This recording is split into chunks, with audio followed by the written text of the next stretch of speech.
партиите, които са заедно с нас, които не служат, които когато се приберат в къщи ще кажат, тези хора не са луди. Те искат своя живот, искат бъдещето на своите деца. Това го искаме и ние. И нека следващия път да ги подкрепим. Да отидем при тях, да заявим, че сме граждани, да заявим, че искаме нов живот, а той зависи от всичко нас. Това е от мен. Искам да кажа, че заедно с още едно движението Баста, което се роди във Фейсбук скоро, започваме съвместни мероприятия. Искам да ви представя това Панко, много от вас го познавате, да кажа и няколко думи. Венце, моля.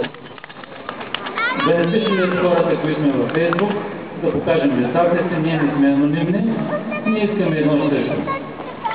Бъдеще. Много вечер. Както се деца Панко, ще съм направил вечер. Тук съм се родил. За живее моите парни, тяхната си Народно движение, както и моята родина, реакция на всичко, което се случва в последните 20 години в България. Това е моят път.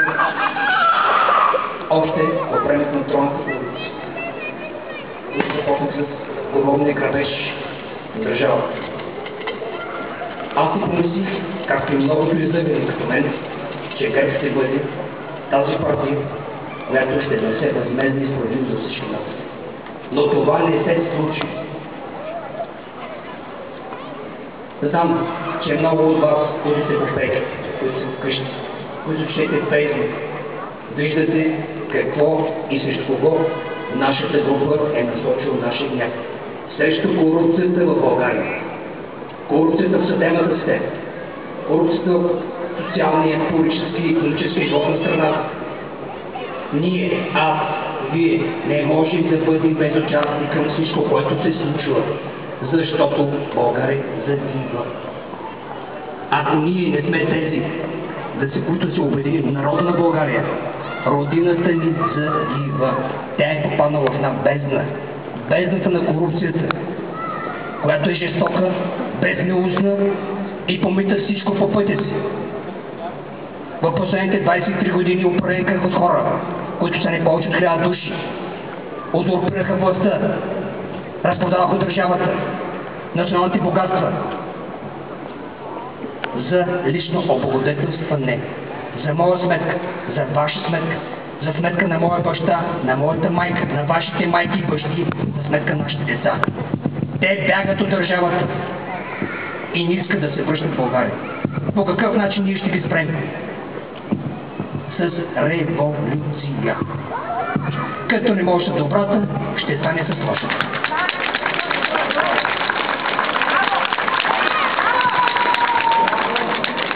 Знам, че със създаването на Народно движение Баста ще си навлекат много големи неприятности, както на мен, така и на членовете на моето семейство. Имам 7 деца, 5 от които непълнолетни. Знам какво ме очаква, но пътя, по който съм поел, връщане назад няма да има. Смъртта е по-достойният вариант, колкото да бъда роб на свои, не на чужди. Ножът е опрял в кокъла, както за мен, така и за вас. Аз съм сътрудник в фирма с много сериозни инвестиционни намерения, които имат към България. Но те не искат да дойдат в България, тъй като тук бъка от корумпирани буклуци. Нашият гняв е насочен към тях.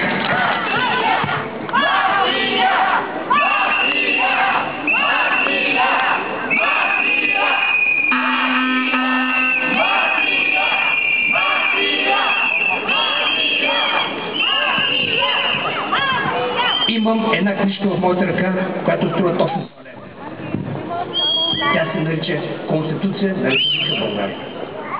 Това е първият закон в държавата, който нито едно правителство не изпълнява.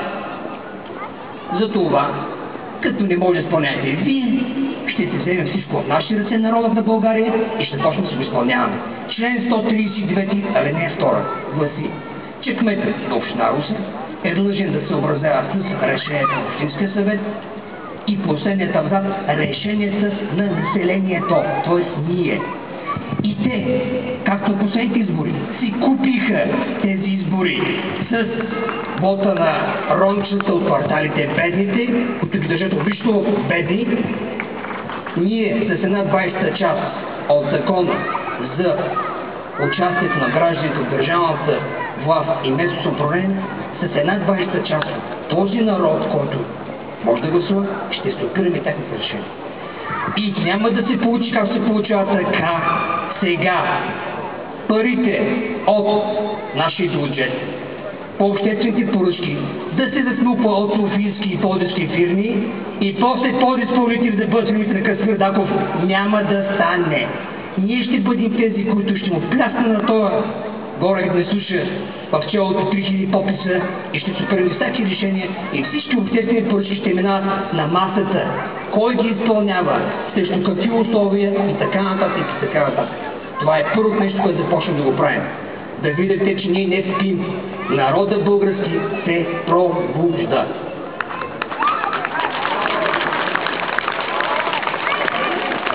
Мога да ви говоря тук цяла вечер.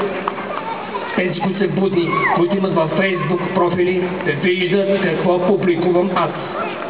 Аз съм насочил нашия гняв срещу местните феодали, рекетьори и издавачи Пламен Нунев, който е депутат от ГЕРБ, и учредител на ГЕРБ Красимир Даков, който е починал местния бизнес на колене. Няма да стане неговата работа.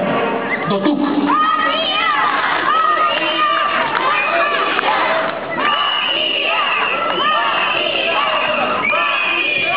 От 23 години ние за първи път имаме един кмет, който е кмет кукула на конци, един палячо,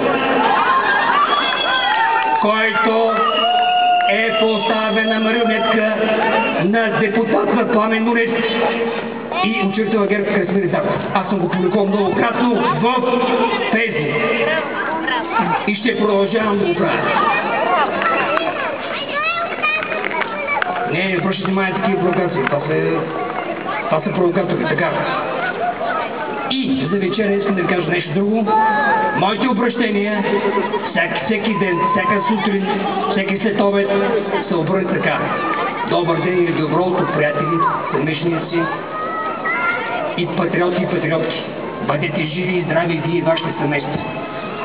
Нека този процес да бъде процес на побуждане на всеки един от вас и нека сега, не вчера, не днес или утре да вземе своето решение как искам да живеем. И за финал ще ви кажа, долу диктатора Бойко Борисов и неговата мракобесческа партия ГЕРБ.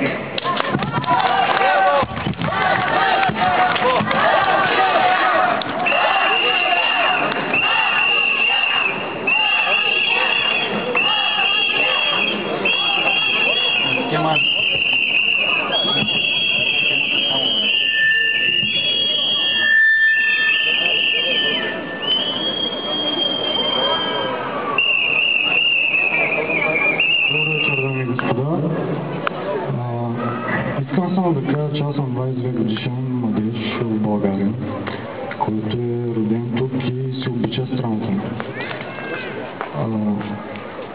От 7-8 години насам забелявам, особено както сме влезли в Европейския съюз, че всичко запада. Вярно, тук там се оправят някакви неща, едно друго, обаче като цяло каква е картинката според вас?